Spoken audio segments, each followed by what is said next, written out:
मुसाफिर हूँ, मंजिल से अभी दूर हूँ, कोई ऐसा दूर भी नहीं। अगर कब्र ही इंसान की मंजिल है तो फिर किसी भी दिन किसी भी वक्त जा पहुँचूंगा।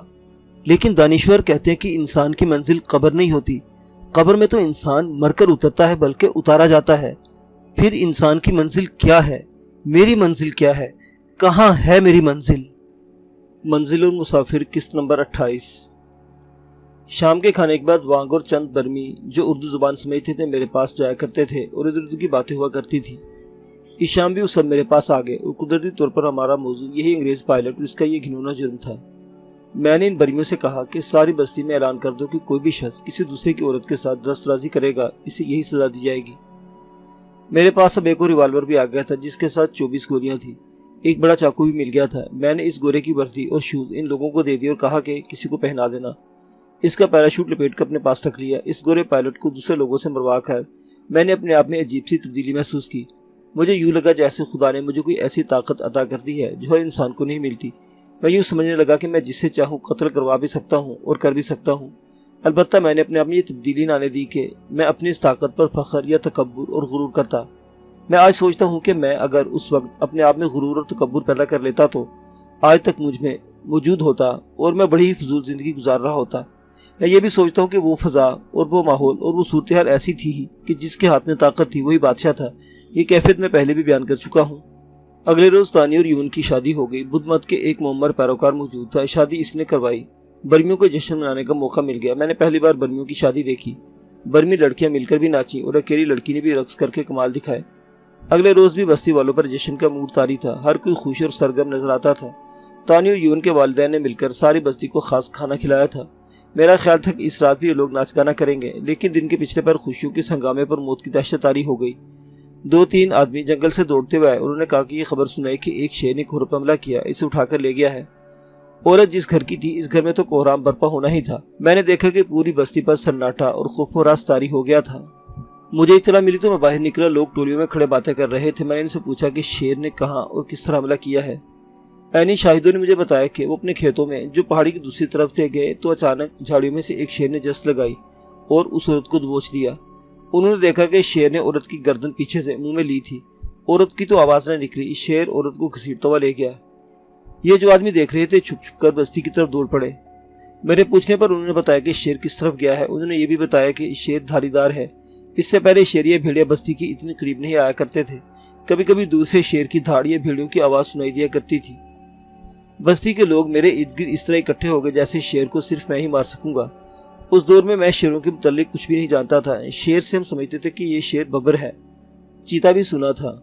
मैंने 20-22 साल बाद एक आदमखोर शेर की कहानी पढ़ी थी। ये उर्दू के एक रिसाले में शाये हुई थी।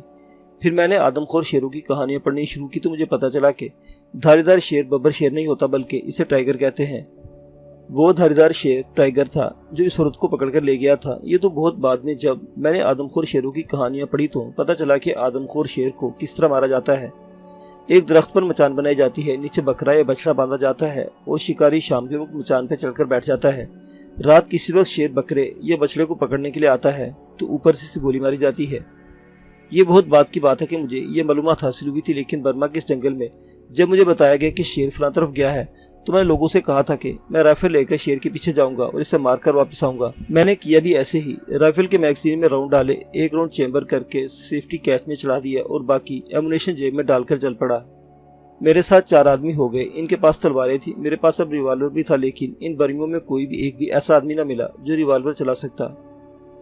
हम उस जगह गए जहाँ शेर ने औरत पर हमला किया था। एक आईनी शाहिद हमारे साथ था। इसकी रहनुमाई में हम उस तरफ चल पड़े जिधर शेर औरत को ले गया था। रास्ते में देखता गया था, खून के निशान साफ नजर आ रहे थे और जहाँ ऊंची घास थी वहाँ साफ पता चल रहा था कि शेर औरत को घसीट कर ले जा रहा है। तकरीबन 1 मील दूर गए होंगे कि झाड़ियों में औरत की लाश पड़ी मिल गई। शेर का कहीं नामो निशान ना था। यह तो मुझे 20-22 साल पता चला कि शेर अपने शिकार को इस वक्त खाने नहीं बैठ जाता, बल्कि कहीं झाड़ियों में छुपा देता है और कुछ देर बाद यह अमूमन रात के वक्त इत्मीनान से खाता है। इस वक्त हम ये देख रहे थे कि औरत की लाश सामने पड़ी है और शेर वहाँ मौजूद नहीं।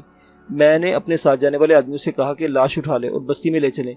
इन आदमियों ने लाश को उठा लिया। लाश के कपड़े खून से लाल हो गए थे। ہم سب بستی کی طرف آ رہے تھے کہ ہم سب چونک کر پیچھے دائیں بائیں دیکھا۔ یقیناً ہم نے شیر کی ہلکی سی آواز سنی تھی، وہ غرایا تھا۔ میں نے بڑی تیزی سے رائفل کا سیفٹی کیچ آن کیا اور رائفل کندھے سے لگا کر نظریں طرف دوڑائیں، لیکن اونچی گھاس، جھاڑیوں اور درختوں میں شیر کہیں نظر نہ آیا۔ میں نے ان آدمیوں سے کہا کہ وہ تیز چلیں، وہ تو ڈر کے مارے بھاگنے کی رفتار سے چل پڑے اور میں زیادہ تر دائیں بائیں اور پیچھے دیکھتا الٹے پاؤں چلتا آیا۔ تھوڑی دیر بعد ہم نے ایک بار بھی شیر کی ہلکی سی غرانے کی آواز سنی جو زیادہ دور نہیں تھی۔ میں اور زیادہ چوکس ہو کر الٹے پاؤں چلنے لگا، شیر نظر نہیں آ رہا تھا۔ آخر کار ہم بستی میں داخل ہو گئے۔ خطرہ تھا کہ شیر بستی کے قریب آ جائے گا۔ ہم اس کا شکار اٹھا لائے تھے، وہ یقیناً بھوکا تھا ورنہ اس عورت پر حملہ نہ کرتا۔ ساری بستی عورت کی لاش کے گرد اکٹھی ہو گئی۔ عورت مسلمان تھی، اسے غسل دیا گیا، کفن نہیں تھا، اسے چادر میں لپیٹ کر دفن کرنا تھا۔ مجھے پیراشوٹ کا خیال آ گیا۔ میں نے ان لوگوں سے کہا کہ میں کفن کا انتظام کرتا ہوں۔ اپنے جھونپڑے میں جا کر میں نے پیراشوٹ میں سے چاقو سے بہت بڑا کپڑا کاٹا اور یہ عورت کے لواحقین کو دے دیا۔ انہوں نے اس میں میت کو لپیٹا اور دفن کرنے کے لیے لے گئے۔ میں بھی اس جنازے میں شریک ہوا۔ رات کو جب حسب معمول وانگ اور 7-8 آدمی میرے پاس آ کر بیٹھے تو موضوع شیر کا شکار ہونے والی عورت تھی اور شیر تھا، اور اس مسئلے پر گفتگو شروع ہو گئی کہ اس شیر کو کس طرح مارا جائے۔ شیر کو مارنے کا یہ طریقہ نہیں، ایک معمر برمی نے کہا۔ تمہیں لاش وہاں سے نہیں اٹھانی چاہیے تھی، تم رائفل لے کر قریب کے کسی درخت پر چڑھ جاتے اور اپنے آپ کو شاخوں میں چھپا کر رکھتے۔ شیر نے لاش کو کھانے کے لیے آنا تھا، جو ہی وہ آتا تم اس پر گولی مار دیتے۔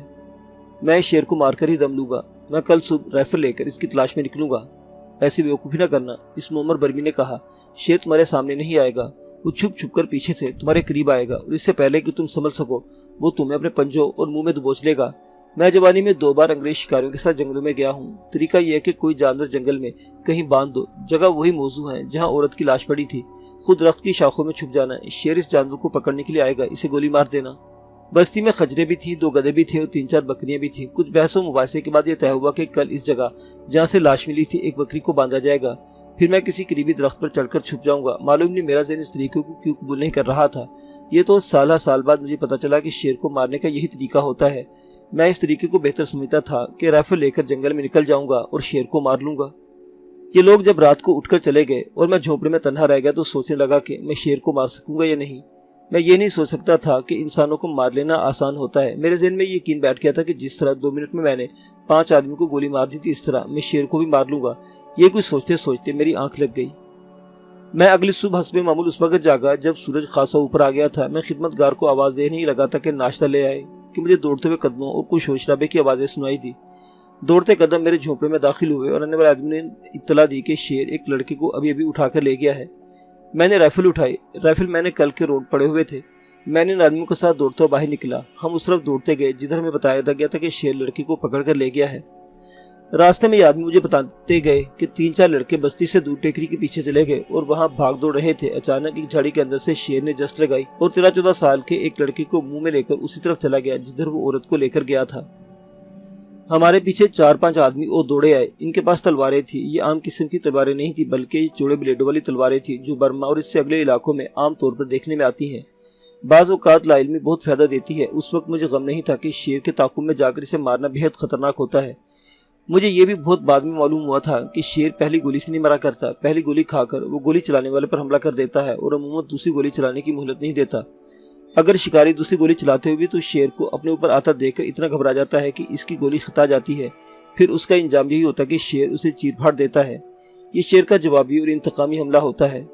میں نے رائفل کے آگے سنگین بھی چلا رکھی تھی۔ ہم دوڑتے جا رہے تھے اور راستے میں خون کے نشان اور گھاس پر لاش کی گھسیٹنے کے نشان نظر آ رہے تھے۔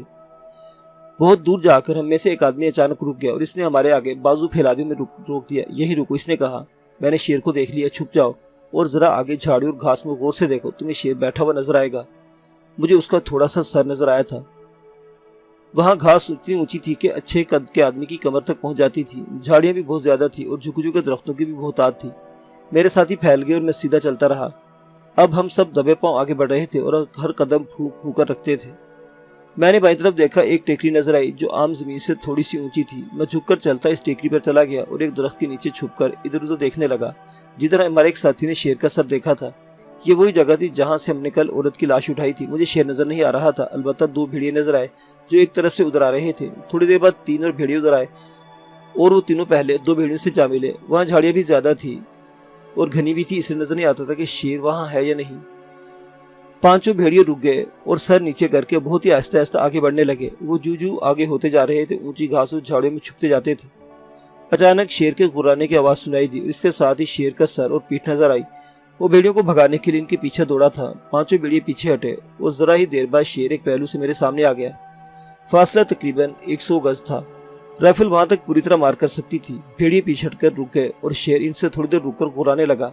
मैं समझ गया था कि शेर ने लड़की की लाश यहाँ रखी हुई है, इसे खा रहा होगा कि इतने में भेड़िए आ गए। मैंने राइफल कंधे से लगाई, दरख्त का सहारा लेकर शेर को सुस्त में ले और ट्रिगर दबा दिया। धमाका हुआ और इसके साथ ही शेर थोड़ा सा ऊपर को उछला, गिरा और फिर उठकर खड़ा हुआ। शेर शायद ये समझकर भेड़ियों की तरफ दौड़ा कि उन्होंने से गोली मारी है। भेड़िए पीछे को दौड़े, शेर पीछे को मुड़ा और बुरी जोर से गर्राया। मैंने उसे एक बार फिर सुस्त में ले और गोली चला दी। वो पहले की तरह उछल गिर पड़ा। अब वो मुझे नजर नहीं आता था क्योंकि घास और झाड़ी में से छुपा लिया था। मेरे साथी झुके हुए चलते मेरे पास आ गए। मैंने बताया कि शेर को मार लिया है, लेकिन यकीन नहीं कि मर चुका है। इसकी आवाज नहीं आ रही। इसे गुस्से से गुर्राना चाहिए था। हमने इरादा किया कि एक या दो आदमी छुपकर आगे जाएं और देखें कि शेर वहां मौजूद है या नहीं, और अगर मौजूद है तो मरा हुआ या जिंदा है। मैंने वहां तक पहुंचने का एक महफूज रास्ता देख लिया। मैं टेकरी की दूसरी तरफ से उतरा और उस तरफ चल पड़ा। तलवारों वाले 2 आदमी मेरे साथ हो गए। हम आहिस्ता आहिस्ता चलते टेकरी की ओट में वहां तक पहुंच गए। वहां से सीधे होकर एक दरख्त की ओट से देखा, शेर सामने पड़ा था।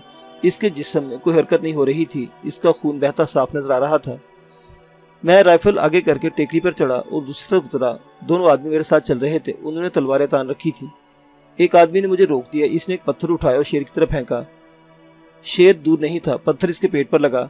शेर ने फिर भी कोई हरकत ना की। हम तीनों दौड़कर करीब पहुंचे और शेर को देखा। मैंने राइफल की नाली इसकी तरफ कर रखी थी। मैंने इसके सर पर संगीन चुभोई, वो फिर भी ना हिला। हमने फातिहाना नारे बुलंद किए। मैंने देखा कि मेरी दोनों गोलियां शेर के पहलू में लगी थी और सीने में से गुजरी थी। एक आदमी आगे चला गया और उसने आवाज देकर बताया कि लड़की की लाश यहाँ पड़ी हुई है। मैंने जाकर देखा, 13-14 साल का बच्चा खून में डूबा पड़ा था। शेर ने उसे खाना शुरू कर दिया था। इसका सीना खाया हुआ था और पसलियां नजर आ रही थी। मैंने एक आदमी को बस्ती की तरफ इस काम के लिए दौड़ा दिया कि वो कुछ आदमियों को ले आए जो लड़की की लाश में मरे हुए शेर को उठाकर ले चले। ये शेर का दूसरा शिकार था। लड़की की लाश जब बस्ती पहुंची तो औरतों ने चीख कर और अपने सीनों पर हाथ मार मार कर मातम किया। सबने मरा हुआ शेर देखा। देखने वालों में मोहम्मद बर्मी भी था, जिसने मुझे शेर मारने का सही तरीका बताया था। मैंने आगे बढ़कर शेर के चारों पंजे देखे, फिर इसके होंठ ऊपर नीचे करके इसके दांत देखे। इसने तो औरतों और बच्चों को ही खाना था। इस मोहम्मद बर्मी ने कहा, ये मालूम नहीं कहां से इधर आ निकला है। इसके पंजे बुढ़ापे की वजह से इतने घिस गए हैं कि अब ये हिरन और दूसरे तेज दौड़ने वाले शिकार को पकड़ नहीं सकता। इसके दांत भी कमजोर हो गए हैं। इसके लिए अब आसान शिकार इंसान ही था। ऐसे ही शेर आदमखोर बन जाया करते हैं। हर शेर ऐसा नहीं होता। ये मारा गया तो समझो हमारी बस्ती महफूज हो गई है। मुअज़्ज़िज़ सामीन हज़रात, अनायतुल्लाह की ये सरगुज़श्त अभी जारी है। बकिया वाक़यात अगली किस्त में देखते रहिए। प्लान बी की जासूस सीरीज़। अल्लाह हाफिज़।